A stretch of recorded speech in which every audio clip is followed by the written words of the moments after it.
Hello Trinica, and happy, well, considering it's 12:03, it is Thursday. And so I just saw your video and I really liked it. And why don't I just get started? I deleted my Facebook probably about a week ago, and then I remade it and only added the people that I actually consider myself friends with, or like that I actually enjoy talking to.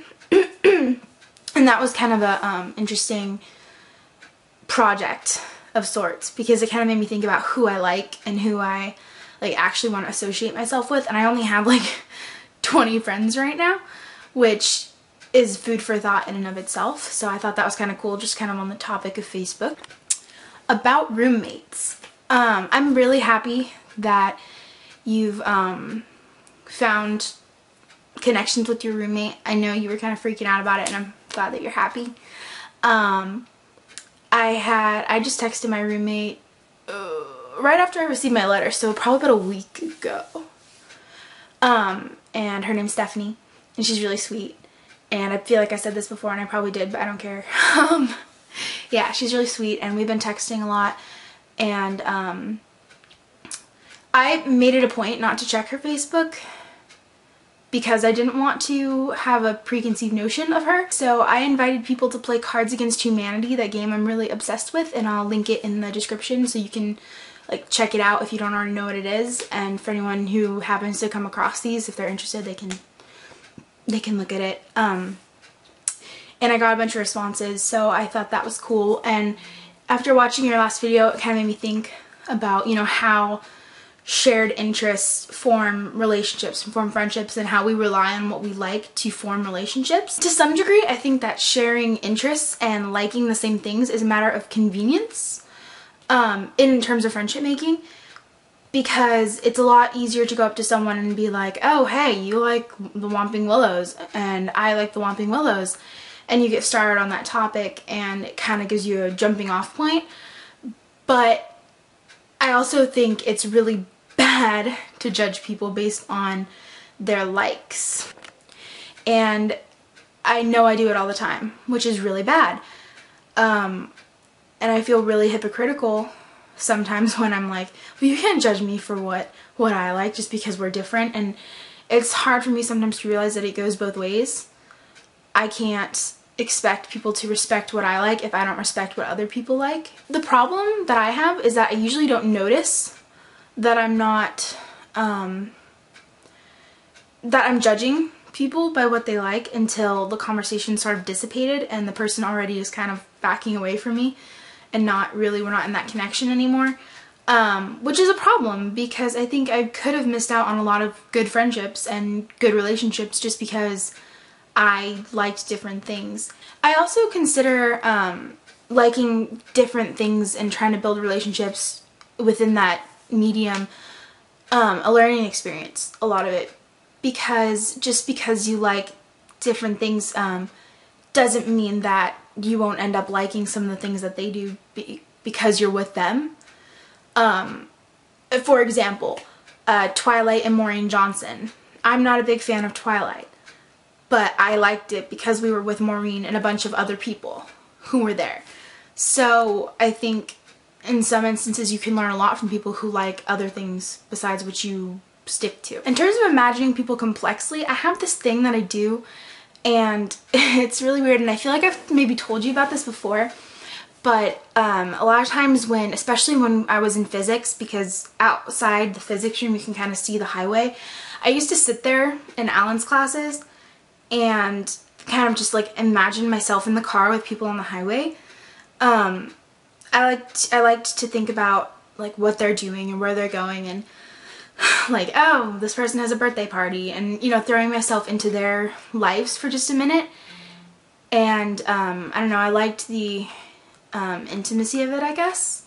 I liked feeling, one, like I'm out of my life, which is refreshing sometimes, and two, that, like I said before, it helps me imagine other people as people. I think it's really easy to fall into that, oh, this person is here to help me, or this person is here because because that. It's really easy to fall into that sort of rut, and it's hard to get out of that sometimes. Life updates with Caitlin. So there's a fire outside my house. I don't know if you've heard it. It's like the 16 fire or something like that. And it's really close to my house. Like, if it wasn't dark, I'd show you. It's, yeah, it's bad.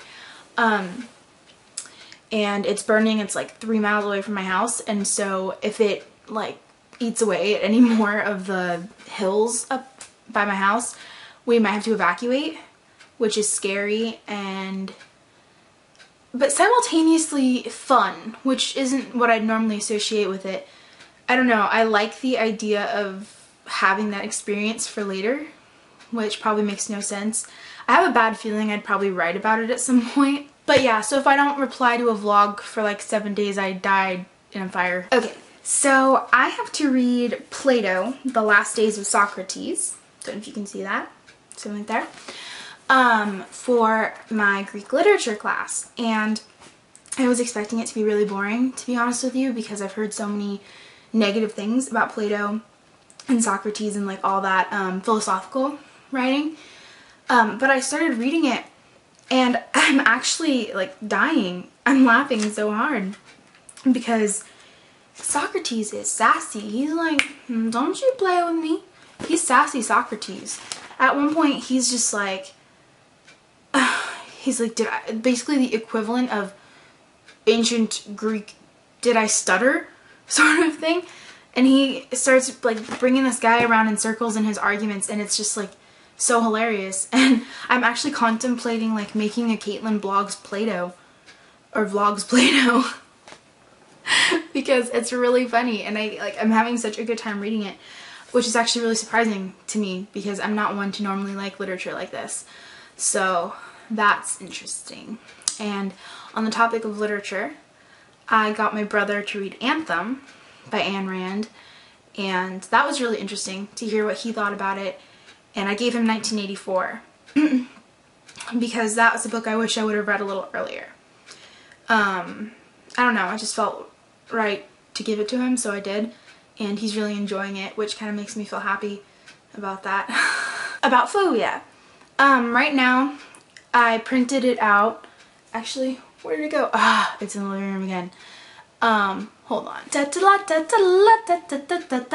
Movie magic. So, this is the novel. It's that thick right now. And as it sits, it's about 55,000 words. But I'm adding a lot to it. Things that I've missed before. And I have a feeling it's going to end up somewhere around, but near the conclusion, probably around 75,000 words. Which is really satisfying, actually, to think of that big of a number associated with this novel that I've been working on for such a long time. But I'm editing the first draft, and if I can get off search engines and stop searching cats and cups and hedgehogs taking baths, then I might be able to finish by Friday. Editing the first draft and typing it up and printing out the second draft, in which case I can give it to you and Meg, because Meg wants to read it as well, and maybe you guys can give me feedback and edit it and stuff, because as the writer, it's really hard for me sometimes to catch my own mistakes because I know what I'm saying. I don't know what I'm saying. I know what I want to say. So I fill in a lot of the blanks in my head, and sometimes the pieces don't make it to the paper. And so it's good for me to have like other people read it and be like, wait a second, this doesn't make any sense. What happened here? And I go, oh yeah, you know, I forgot to explain that backstory. In the name of Facebook and friendship, I have a challenge for you.